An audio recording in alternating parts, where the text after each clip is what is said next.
Welcome to your Season 17 Blaseball weather update. This is the mid-season forecast. Warning: this video contains forbidden knowledge. Stop watching now if you do not wish to access hidden information.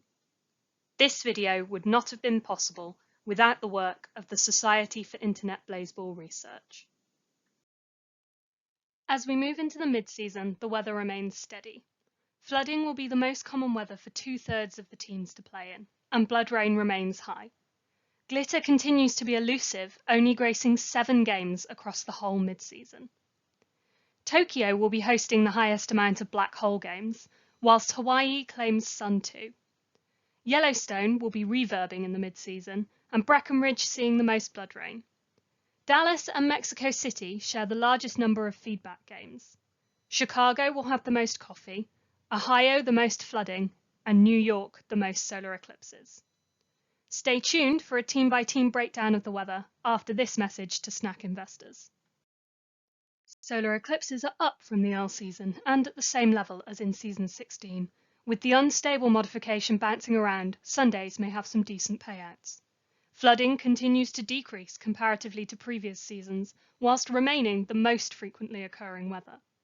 Black holes and Sun 2 remain steady, but as the payouts for these weathers depend on the teams playing in them, then the risks need to be weighed thoroughly.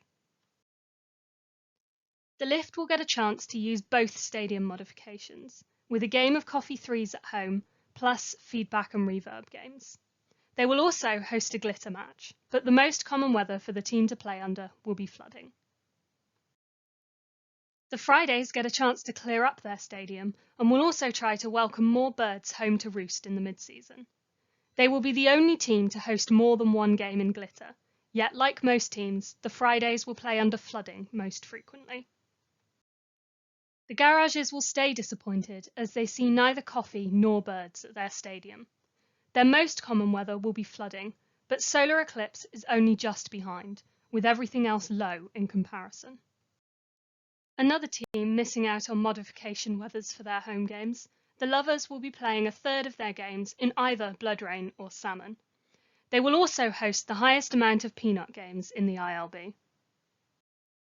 The Tacos will have 3 opportunities to use their psychoacoustics, and they'll also have 7 chances to fire up sundialed and glazed across the mid-season.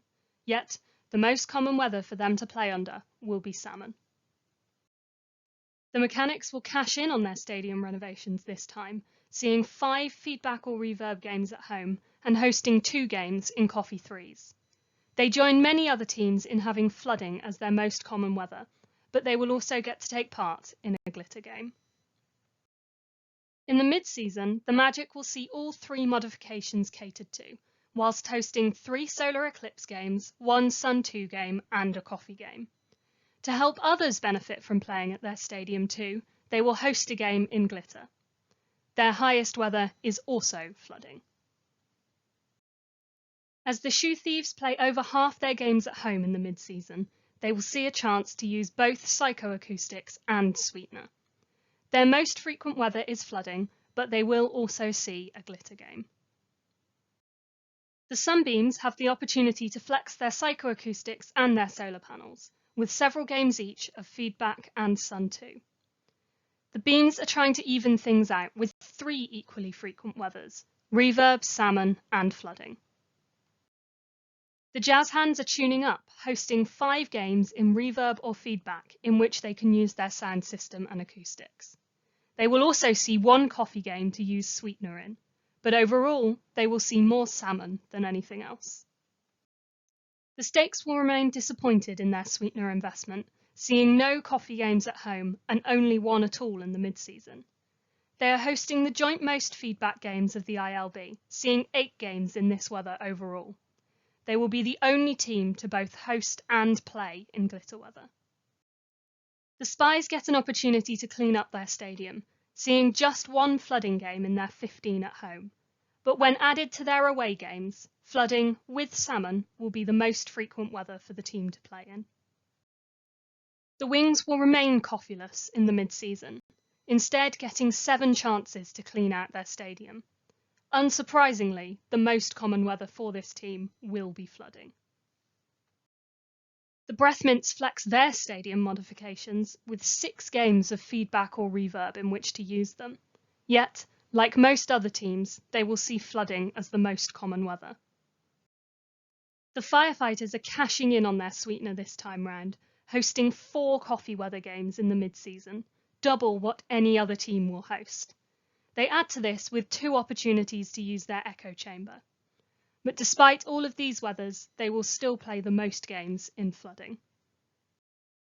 The Worms see ample opportunity to use their stadium modifications, with 8 flooding games and 4 each of feedback and reverb. They will also see 4 opportunities to activate jam-packed in black hole weather. However, flooding still takes first place for games covered. The Moist Talkers live up to their name, seeing 7 games of flooding weather in which to utilise high pressure. Yet salmon will be this team's most common weather. Hopefully, they can take advantage of the glitter game that they will play. The Flowers will see just 1 game each in which to make use of their psychoacoustics and their solar panels. To compensate, they will be hosting a game in glitter. They both host the joint most salmon games of any team, but also play the most games in that weather out of the whole ILB. The Millennials will see a return on their renovations, hosting 5 reverb and feedback games, as well as 2 in Coffee 3s.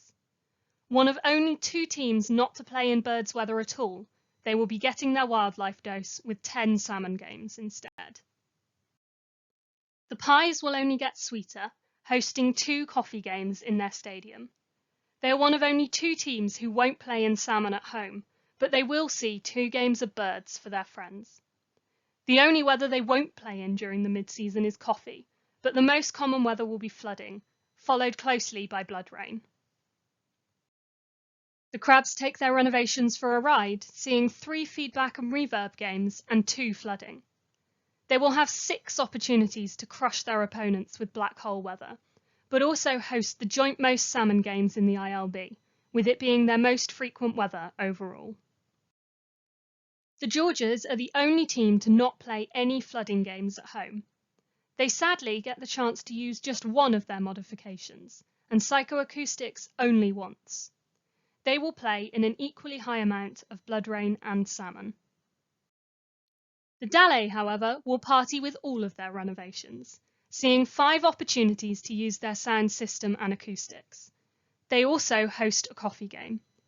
But the tide is high, and I hope they're holding on, as the most common weather for the Dallay is flooding. In the mid-season, the Tigers will see 6 chances to get even with the rogue umpires. They'll also be protected in the 4 blood rain games they see. Yet, like the majority of the ILB, the Tigers will play most games under flooding, seeing 11 matches in this weather. Thank you for tuning into the weather.